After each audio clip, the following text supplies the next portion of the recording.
Qu'est-ce qui me plaît autant dans la data? C'est un métier en fait, qui est au centre des entreprises. Ça veut dire que quand on fait de la data, quand on travaille dans la data science, en fait, on va aussi bien parler au métier qu'au DSI, qu'au RH, qu'au responsable. Et c'est vraiment quelque chose de très plaisant. Pourquoi c'est plaisant?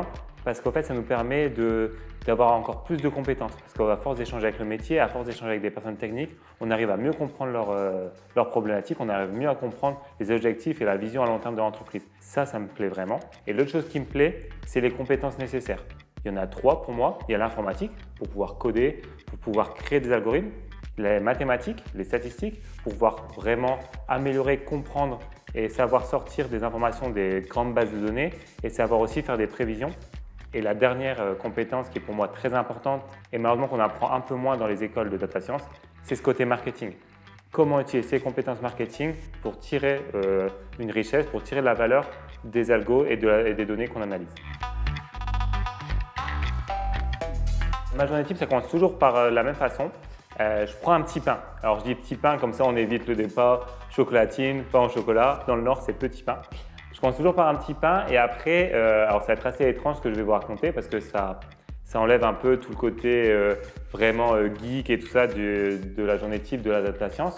Mais ma journée commence toujours par une réunion avec les équipes métiers pour voir leurs problématiques, pour voir les résultats de la veille, pour voir voilà, leurs préoccupations. Une fois passé ce délai-là, là je vais vraiment commencer la partie technique. Donc sur la partie technique, il faut compter environ 50% du temps sur du nettoyage ou de la récupération des données.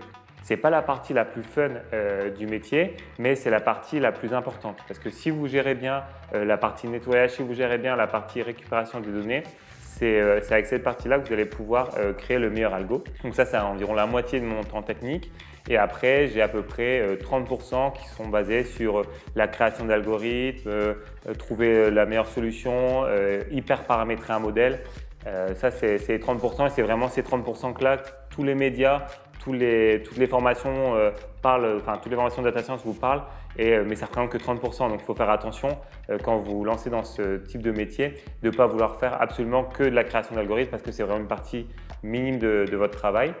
Et les 20% restants, c'est vraiment des réunions de présentation, des réunions marketing, c'est aussi rencontrer des DG, des autres boîtes, faire de l'auto-formation. C'est très important dans une journée type, donc c'est vraiment ça. C'est-à-dire c'est un mélange de réunions, de récupération, nettoyage de données et à la fin seulement de création d'algorithmes.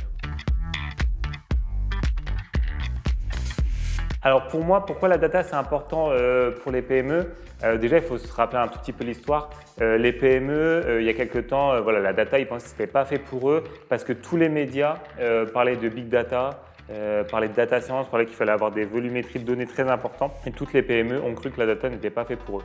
Alors qu'au contraire, je trouve que c'est aujourd'hui, en 2022, les PME, les petites entreprises, les associations qui ont fortement besoin de la data, surtout avec tout ce qu'on a connu avec le Covid. Pourquoi je raconte ça? C'est parce que pour moi, pour qu'une entreprise progresse, pour qu'une entreprise dure dans le temps, il faut trois choses. Il faut que les employés soient heureux, que l'entreprise arrive à gérer ses coûts et que l'entreprise arrive à proposer le bon produit, le bon service au bon moment et pour le bon client. Et en fait, ces trois aspects-là, la data peut les améliorer.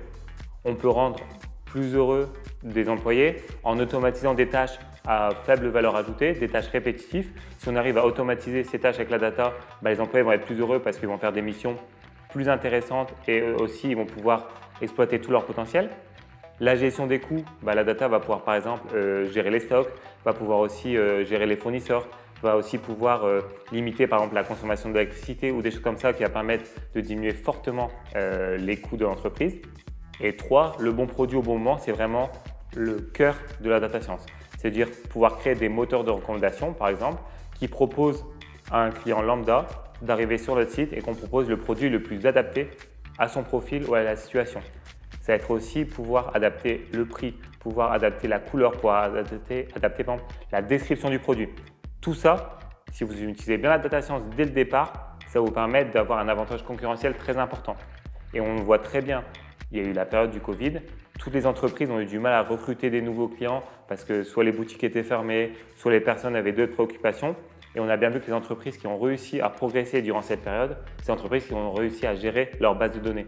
Et c'est vraiment très important. Les bases de données, aujourd'hui, c'est vraiment une richesse. Il y a trop d'entreprises qui les négligent. Je vais vous donner un chiffre que je donne tout le temps. 32% des données stockées sont exploitées aujourd'hui. C'est-à-dire que la grande majorité de données sont laissées comme ça dans des bases de données. C'est pas bien de manière écologique de stocker des données qui ne servent à rien, mais surtout, ça coûte de l'argent de stocker des données. Donc, ce que moi, je vous recommande, c'est les données que vous avez aujourd'hui, de faire un audit, d'appeler l'entreprise, d'appeler des data scientists qui vont permettre de faire cet audit pour pouvoir voir comment générer de la valeur. J'ai accompagné entre 20 et 30 entreprises aujourd'hui sur la partie data science. On a toujours réussi à trouver des levées de croissance grâce à l'analyse de la data. Alors, comment se former en data science? Ce qu'il faut savoir, c'est qu'en plus d'être le fondateur d'STK Data, je participe aussi beaucoup à la formation des futurs data scientists et futurs data analysts. Moi, je suis mentor du coup sur le site Open Classroom, qui est un site qui permet d'obtenir des certifications et des diplômes en tant que data scientist et data analyst. C'est des formations qui durent entre 12 et 18 mois et qui vous permettent d'avoir vraiment les compétences nécessaires pour faire ce métier-là. Il faut savoir qu'à mon époque, alors à mon époque, j'ai l'impression d'être un vieux de 50 ans, mais à mon époque, pour devenir data scientist ou data analyst, c'était vraiment un parcours assez classique. Il fallait aller à la fac, il fallait faire un master ou un doctorat, il y avait peu de ressources en ligne, peu de ressources en français. Maintenant, ça a beaucoup évolué et n'importe quelle personne qui souhaite vraiment faire de la data science peut le faire. Moi, j'accompagne beaucoup de personnes en reconversion professionnelle, des anciens comptables, des anciens DSI, des anciens même personnes du marketing qui veulent s'enlacer là-dedans et ils y arrivent. Il faut juste un tout petit peu de volonté et trouver aussi une personne qui puisse vous accompagner. C'est tout l'intérêt du site Open Classroom, mais je ne suis pas pub pour eux. Mais eux, dans leur parcours, ils obligent à avoir l'accompagnement d'un mentor qui permet à l'étudiant de connaître toutes les facettes du métier, plus que la partie théorique qu'on peut apprendre n'importe où. Donc moi, ce que je vous recommande, c'est que si jamais vous aimez bien les maths, vous avez bien les stats, vous avez bien l'informatique, vous pouvez vous lancer là-dedans. Et aujourd'hui, vous avez vraiment beaucoup d'outils en ligne pour vous former. Donc, j'ai cité Open Classroom, il y a aussi Data Scientist, il y a aussi Udemy. Voilà, vous avez la chance, on va dire, à votre époque, d'avoir toutes ces ressources nécessaires. Alors, des clients pour qui j'ai déjà travaillé, du coup, mon plus gros client, en termes de nombre d'employés, ça a été Cofidis Belgique, où j'ai travaillé là-bas pour la partie assurance. Du coup, je faisais des études ad hoc, donc des études sur des périmètres bien définis. J'ai aussi travaillé sur des scores ou de la segmentation. J'ai un client où je suis assez fier d'avoir travaillé. C'est un site de pétition en ligne qui s'appelle mesopinions.com. L'idée, c'était vraiment de créer de la richesse avec les données, mais pas pour l'entreprise. C'est-à-dire créer de la richesse pour les signataires de pétitions, pour leur proposer vraiment le combat le plus adapté à leur profil et aussi aider les auteurs de pétitions à obtenir victoire.